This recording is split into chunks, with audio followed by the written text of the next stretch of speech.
A little exercise I suggest you do is to put a tape recorder by your telephone, and every time you make or get a call, push the record button. When the tape is full on both sides, listen to what you've been saying and how you say it. You will probably be amazed. You will begin to hear the words you use and the inflection of your voice. You will begin to become aware. If you find yourself saying something 3 times or more, write it down because it is a pattern. Some of the patterns may be positive and supportive, and you may also have some very negative patterns that you repeat over and over and over again. The power of the subconscious mind. In light of what I've been speaking of, I want to discuss the power of our subconscious minds. Our subconscious minds make no judgments. The subconscious mind accepts everything we say and creates according to our beliefs. It always says yes. Our subconscious minds love us enough to give us what we declare. We have choice, though. If we choose these poverty beliefs and concepts, then it is assumed that we want them. It will continue to give us these things until we are willing to change our thoughts and words and beliefs for the better. We are never stuck because we can always choose again. There are billions and billions of thoughts from which to choose. Our subconscious minds don't know true from false or right from wrong. We don't want to deprecate ourselves in any way. We don't want to say something like, "Oh, stupid old me," because the subconscious mind will pick up this self-talk, and after a while you will feel that way. If you say it enough times, it will become a belief in your subconscious. The subconscious mind has no sense of humor, and it is important for you to know and understand this concept. You cannot make a joke about yourself and think it doesn't mean anything.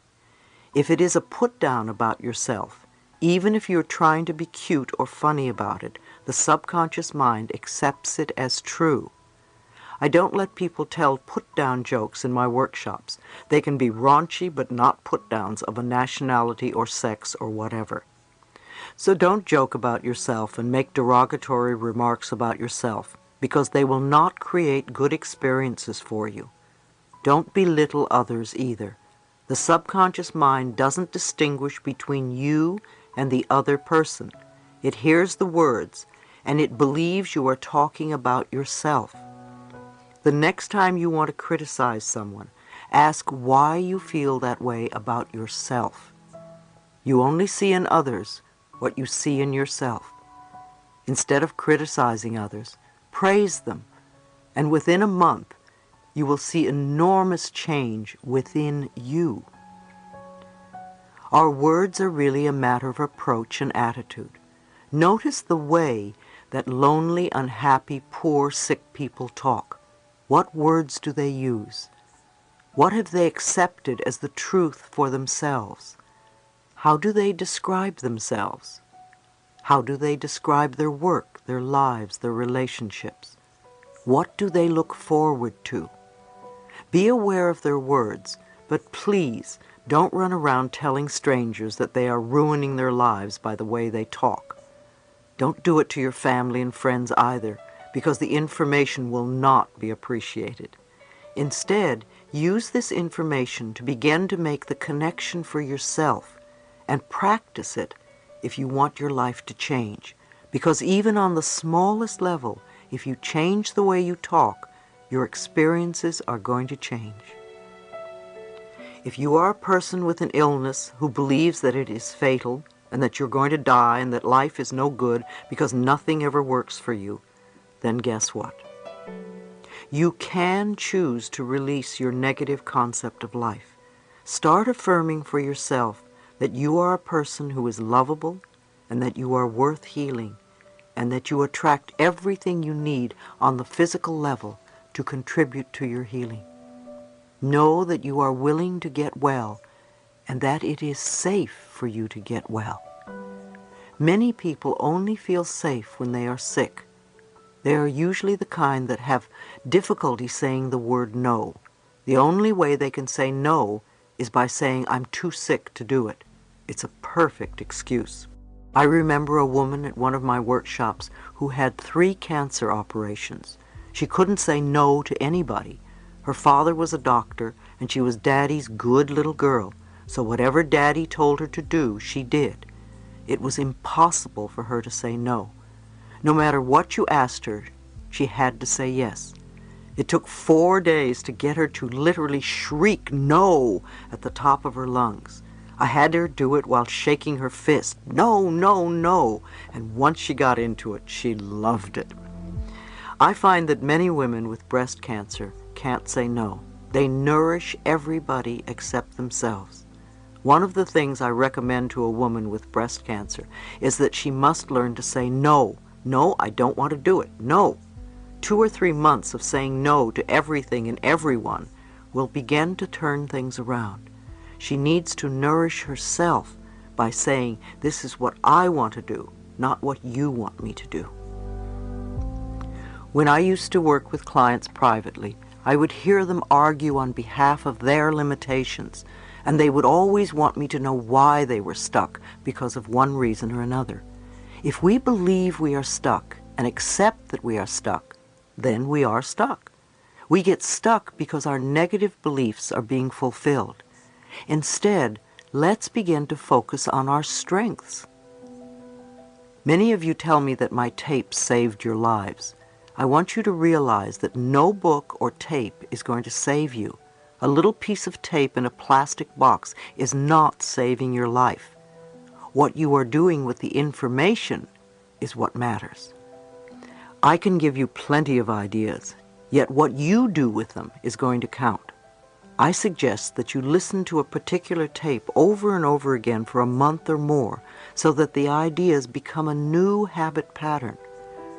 I'm not your healer or savior. The only person who's going to make a change in your life is you. Now, what are the messages you want to hear? I know I say this over and over again. Loving yourself is the most important thing you can do, because when you love yourself, you're not going to hurt yourself or anyone else. It's my prescription for world peace. If I don't hurt me and I don't hurt you, how can we have war? The more of us who can get to that place, the better the planet will be.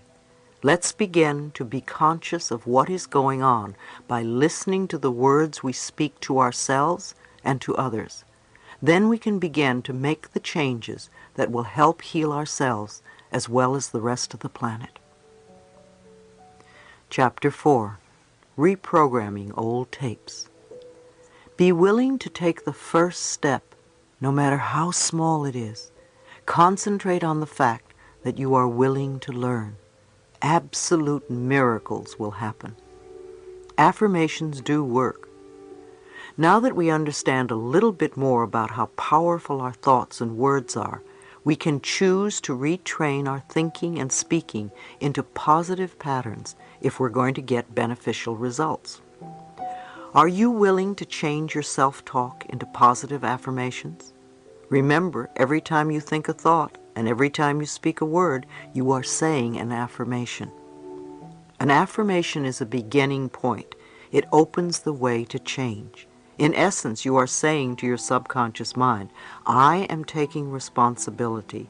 I am aware that there is something I can do to change. When I talk about doing affirmations, I mean to consciously choose sentences or words that will either help to eliminate something from your life or help to create something new in your life. And you do this in a positive way. If you say, I don't want to be sick anymore, the subconscious mind hears sick more. Now you want to tell it clearly what you do want. That is, say, I am a healthy person. I radiate good health. The subconscious mind is very straightforward. It has no strategy or designs. What it hears is what it does.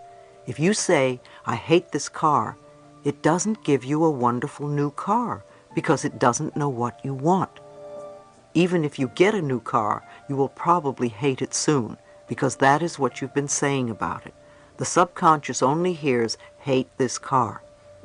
You need to clearly declare your desires in a positive way, as in, I have a beautiful new car that suits all my needs, or I always have a car that I love. If there is something in your life that you really dislike, I have found one of the quickest ways to release it is to bless it with love. I bless you with love, and I release you and let you go. This works for people, situations, objects, and living quarters. You could even try it on a habit you would like to be free of and see what happens. I knew one man who said, I bless you with love and release you from my life, to every cigarette he smoked. After a few days, his desire for smoking was considerably less, and in a few weeks the habit was gone. You deserve good. Think for a moment. What is it you really want right now? What is it you want today in your life? Think about it, and then say, I accept for myself whatever it is that you want. This is where I find that most of us get stuck. The bottom line is the belief that we don't deserve to have what we want. Our personal power lies in the way we perceive our deservability. Our not deserving comes from childhood messages. Again, we don't have to feel that we cannot change because of these messages. Often people will come to me and say, Louise, affirmations don't work. It really has nothing to do with affirmations. It is the fact that we don't believe we deserve the good. The way to find out if you believe that you deserve something is to say an affirmation and notice the thoughts that come up as you say it. Then write them down, because when you see these thoughts on paper, they will be very clear to you. The only thing that keeps you from deserving or loving yourself or whatever is someone else's belief or opinion that you have accepted as truth. When we don't believe that we deserve good, we will knock the pinnings out from under ourselves, which we can do in a variety of ways. We can create chaos, we can lose things, we can hurt ourselves, or have physical problems like falling, or have accidents. We want to start believing that we deserve all the good that life has to offer.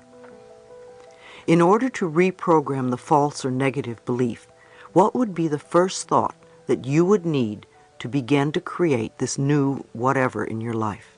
What would be the building block or the foundation that you would need to stand on? What would be the sort of thing that you would need to know for yourself, to believe, to accept? Some good thoughts to start with could be, I am worthwhile. I am deserving. I love myself. I allow myself to be fulfilled, etc. These concepts form the very basis of beliefs on which you can build. Do your affirmations on top of these building blocks to create what you want.